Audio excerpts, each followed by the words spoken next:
All right. Good morning, everyone, and welcome to this edition of Mind the Moment for Friday, March 27th, 2020. This is our coffee house in the cloud, a place where we hope to build community, feel connected, and get centered. My name is John Roberts from Harvard Pilgrim Health Care's mindfulness program, and this is Tara Healey, who founded our program back in 2005 and who has served as its director ever since. Good morning, Tara. Good morning. So in a moment, I'll hand it back over to Tara to lead us into a 10-minute meditation, which she'll guide us through. Then I'll pop back in to offer a few thoughts. We'll take some questions and then make sure to end a few minutes before 9 a.m. So you'll see at the bottom of the screen an option to open up a chat box. At any point, you can type questions or comments, which we'll get to a little bit later. You can also, you can send a message to just Tara and me if you like. We're the panelists, or you can post questions or comments for everyone to see if you like. And at the end, we'll point you towards some other ways to get in touch too. And so it looks like we have about 40 people joining us at the moment. And so welcome to everyone. And I'll hand it over to Tara now to get us started. Great. Thanks so much, John. And hello, everyone. I'm delighted that you're joining. Welcome to the Zoom mindfulness gathering. And, this is really our new normal. And I think we're, about a couple weeks in with using this technology. And I just want everyone to know that while we can't see each other, that we are all here as a supportive, connected community. And using the very best of what technology has to offer. And I've been hearing so many stories of friends and family that are connecting, and colleagues that are connecting with each other, celebrating events, playing games, and learning. And so I think this technology that can sometimes sort of pre-COVID make us feel actually more disconnected. I think this is the very best of what technology is offering, and that we're using it to connect rather than to separate. And so as someone who is feeling like, for mindfulness especially, in person is best, I am really loving the potential this holds for us for remaining connected and just supporting one another. And so this morning I was reading the New York Times, David Brooks' column, and he was sort of waxing philosophically about what's happening. But one of the things that stood out to me is that he was on a Zoom call yesterday or the day before with about 3,000 students.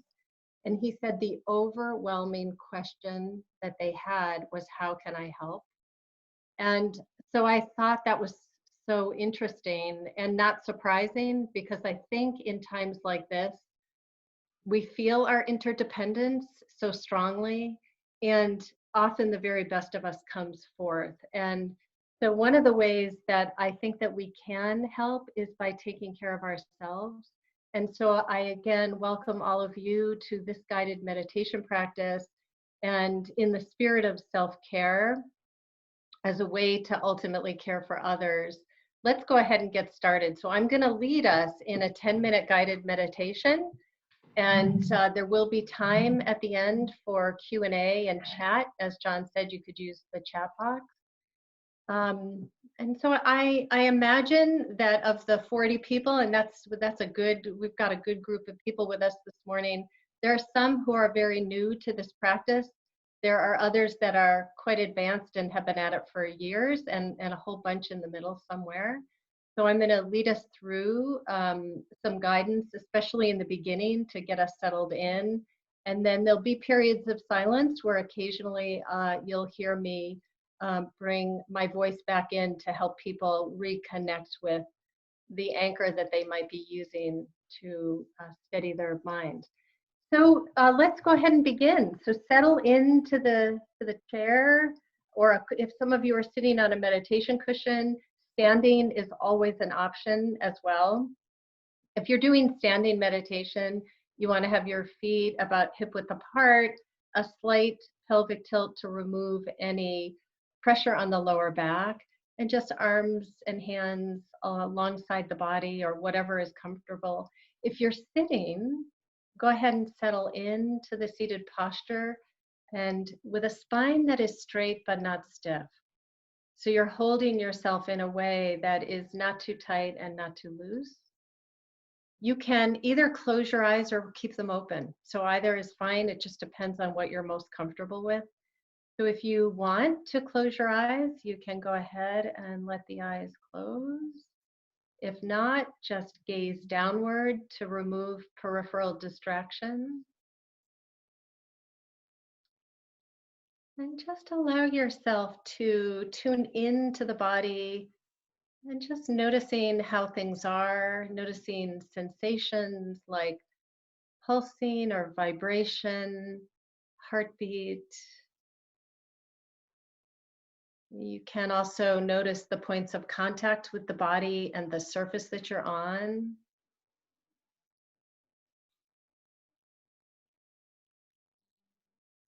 And so simply tuning in to the sensations that your body is offering from the activity that you've already had so far this morning.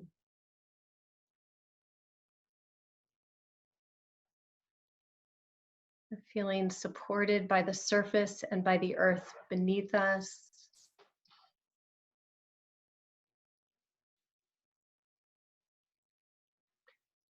Let's go ahead also and include sound in our field of awareness in the room that you're in or perhaps outside of the room.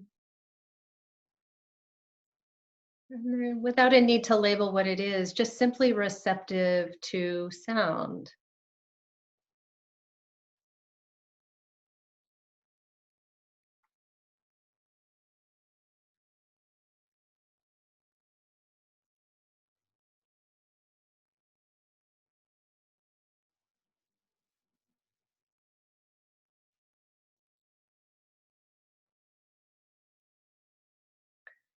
And in meditation practice, we find an anchor that helps to hold our attention and to keep us in the present moment.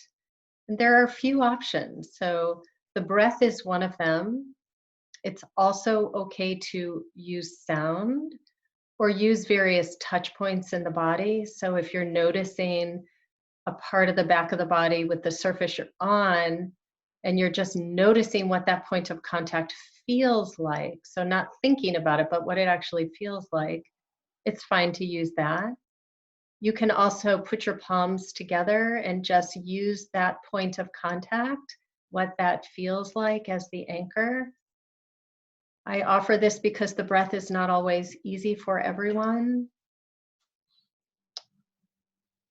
And so for this practice, I will use the breath as primary, but know that whatever you're using is okay. And so beginning to notice how the body is breathing. Grateful that the body knows what to do. We don't have to try to bring the breath on. The body breathes on its own. You don't actually have to make it special or different. Just let the breath come to you.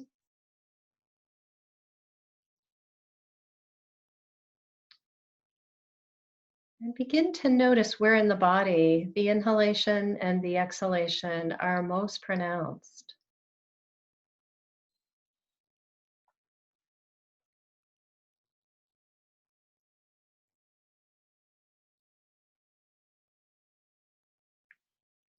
And begin to bring your focus, your attention, your awareness to that place where breath sensation is most pronounced. And again, for those of you using sound or perhaps points of contact with the body, bring your awareness there.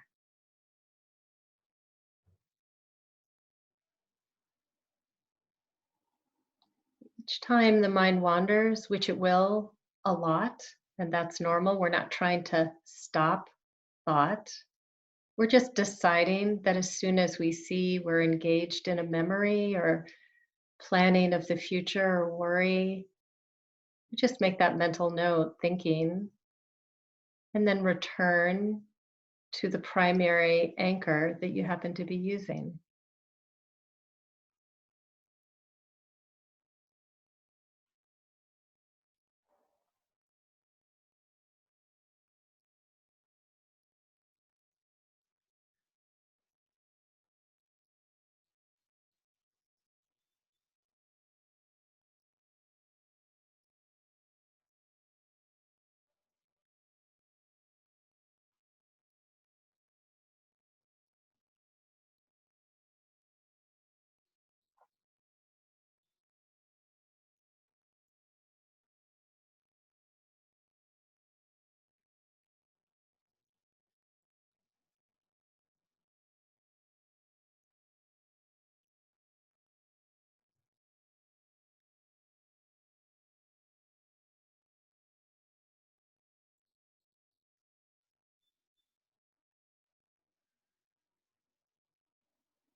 And noticing where your mind is.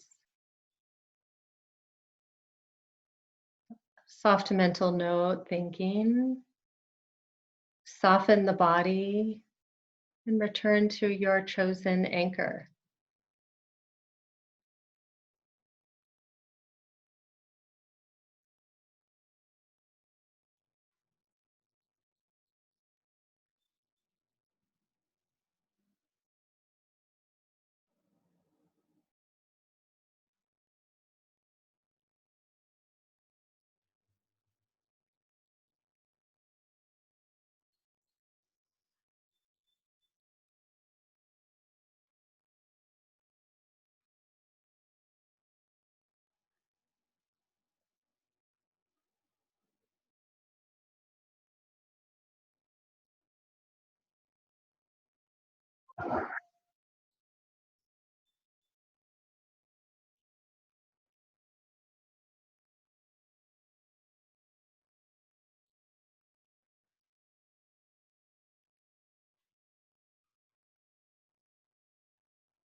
And again, noticing where the mind is.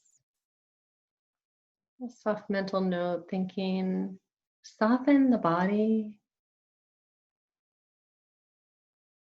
and return to your anchor.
And in just a moment, I will count back from 5 to 1. And when I reach 1, you can allow the eyes to open if they were closed, re-engage with with each other. So 5, 4, 3, 2, and 1. So reconnecting with one another. And before I turn it over to John, I just want to add one thing, because I know there's probably a whole variety of levels of practice, and that is just to say that the mind is incredibly busy, and it's not surprising if it feels even busier now because of what we're dealing with and the kind of uncertainty that is surrounding us. And so it can make it even a little bit harder. It's challenging to practice, but to know that having ease and relaxation is a byproduct of the practice. It's not necessarily that we will feel easeful during the practice. In fact, it is a practice that is helping us to be with whatever is happening rather than trying to change something from happening. And more on that as the weeks go on. But let me go ahead and turn it back to John, and we'll open it up for questions. Yeah. Yeah, I just want to follow up a bit on what something you were saying earlier before the meditation. A lot of the folks out there, Tara and I are being asked to work from home for what may turn out to be quite some time. You can see our homes here. And this situation has resulted in us having to fundamentally rethink what it means to bring people together to practice mindfulness, just like we're doing here. And despite the fact that I do own many of the technological trinkets of our age, I consider myself more constitutionally oriented towards the Commodore 64 and the postcard than the smartwatch and social media. But as Alexander Graham Bell supposedly said, when one door opens, when one door closes, another door opens. And just so, I've been trying to appeal to the more mindful angels in my nature and see the challenge of social distancing as an opportunity to broaden my sense of what it might mean to be practically present to others. And I think invoking Alexander Graham Bell makes a good deal of sense here, because Bell is an example of someone who used a radical technology precisely to bring people together in a new way, which I'm sure must have caused some anxiety and caused some people to ask, is this really necessary? And I think I could have been one of those people. I think I could have watched Bell call Thomas Watson through the telephone while thinking he could have just written this man a letter. But mindfulness, happily, has gifted me with the ability to sense my resistance when it arises, and the good sense to ask, what if I resisted my resistance? So I've lately been weaseling my way into every web meeting that will have me, which caused me to realize the following. I needed to stop regarding the presence of a virtual community as just some facsimile of real presence, as some facsimile of real community, as some shadow of it. And only then, when I was able to do that, was I able to open to the ability of virtual communities to transmit connection untempered, with no need for qualification.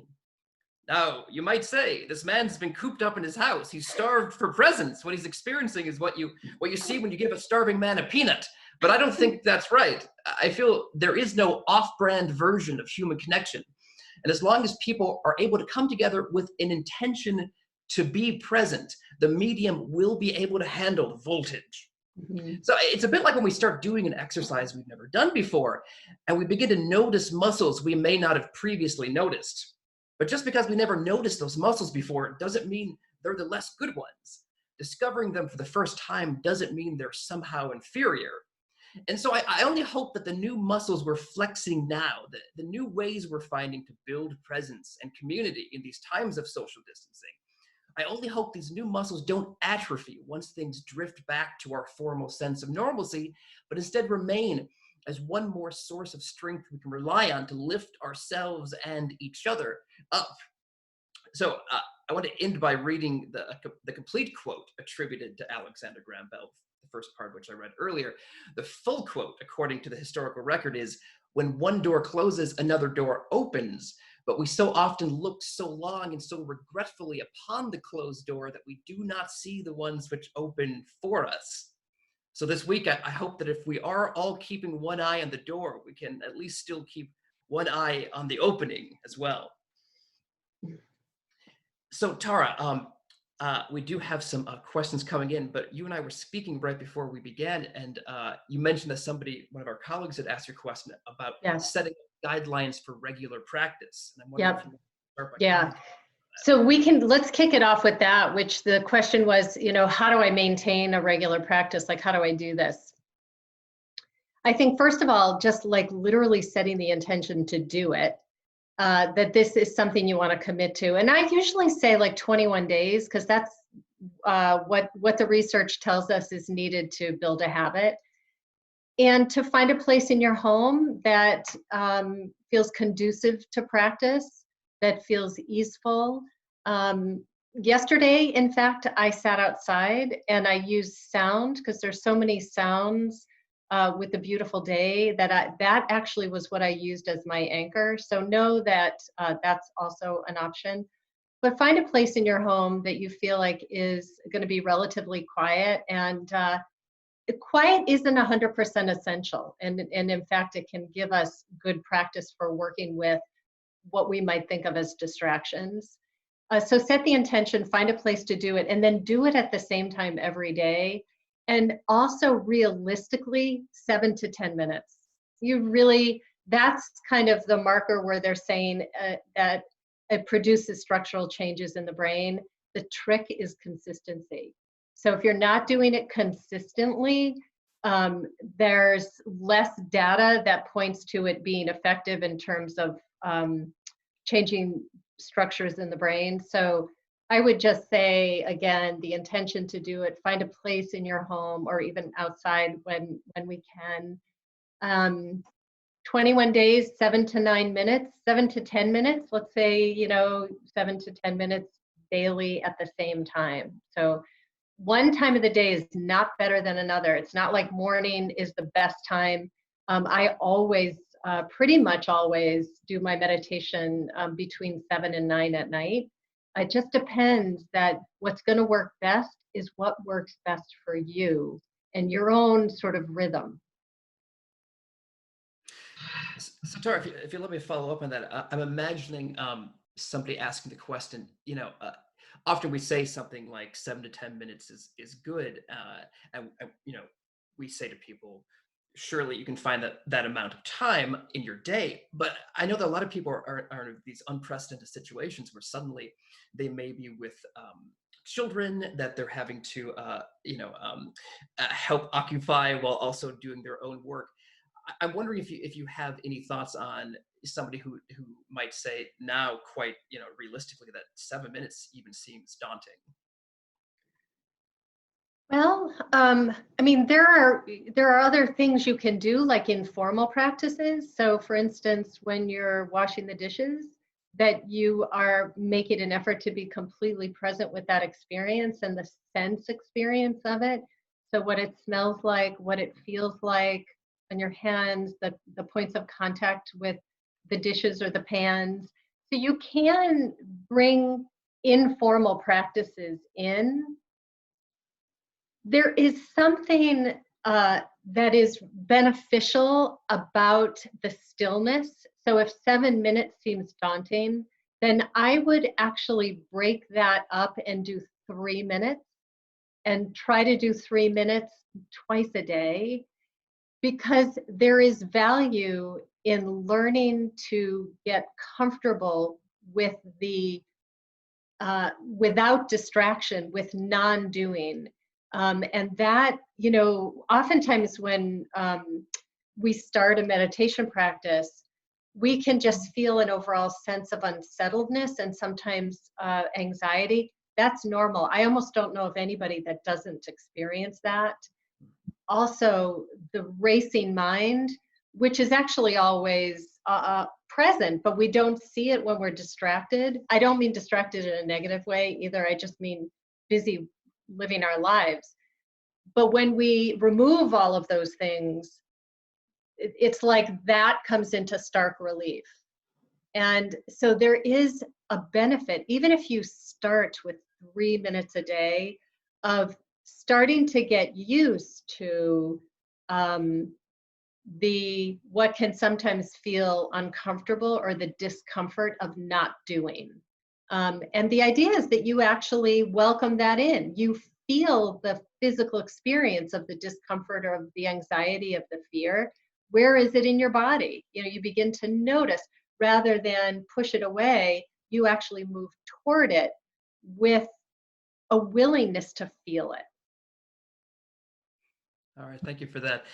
We have a lot of wonderful comments coming in. I just want to thank everyone for y- you know, everything that you're saying. But I think I do want to begin to sort of close us off here, and so I want to mention a few resources that you can always access. So first of all, most importantly, perhaps either the two of us or one of our amazing teachers that we work with will be back with you every Tuesday and Friday at 8:30 a.m. Eastern Time. You can find links to these sessions and other resources at our main site, which is at harvardpilgrim.org/mindfulness. Keep in mind, these sessions are meant for everyone, so please invite your friends, your families, neighbors, colleagues, dog walkers, dog washers, anyone you like. Meanwhile, please do drop us a line at askmtm@harvardpilgrim.org, or leave a comment on our Facebook page. Our goal here is not only to practice together, but also learn from each other. So let us know what's on your mind. What are you doing to keep connection alive during these unusual times? You can also leave us a voicemail at my personal number, 617-509-7047. You can rewatch this session and older sessions on our YouTube page, and find other guided meditations on our SoundCloud page. So thank you to everyone for being with us today, and we hope to see you again very soon. All right. So I'll lead us, unless John, is there anything else you wanted to say? No, that is it, Tara. I would love to have you close us out if you would. Yep. So what I'd like to do is just take a couple of minutes to do a kind of a loving kindness, sending good wishes practice as a way to seal the morning. And so you want to just go ahead and settle back into whatever posture, standing, sitting, cushion, chair that you had before. Eyes open or closed, whatever feels most comfortable. And as we bring this meditation to a close, may we be peaceful and at ease. May our heart be soft and open. May we be safe and protected. And may our bodies be healthy and strong. And for all of those who are on the front line of this COVID epidemic, so the doctors, the nurses, the clinical staff more broadly, those in labs, the scientists, researchers, just collectively the front line, may they be peaceful and at ease. May their heart be soft and open, and may they be safe and protected, and their bodies healthy and strong. Taking a moment to collectively hold those supporting us and on the front line in your mind's eye. So bringing forth people you know and bringing forth people you don't know that are this collective of those that are helping to keep us safe. And to know that we are all in this web of mutual obligation to one another and doing our part. So may the merit of our practice this morning be for the benefit of all beings. And I thank you so much for joining this morning. Thank you, John, for hosting. Thank you, everyone, and thank you, Tara. We'll see you again soon.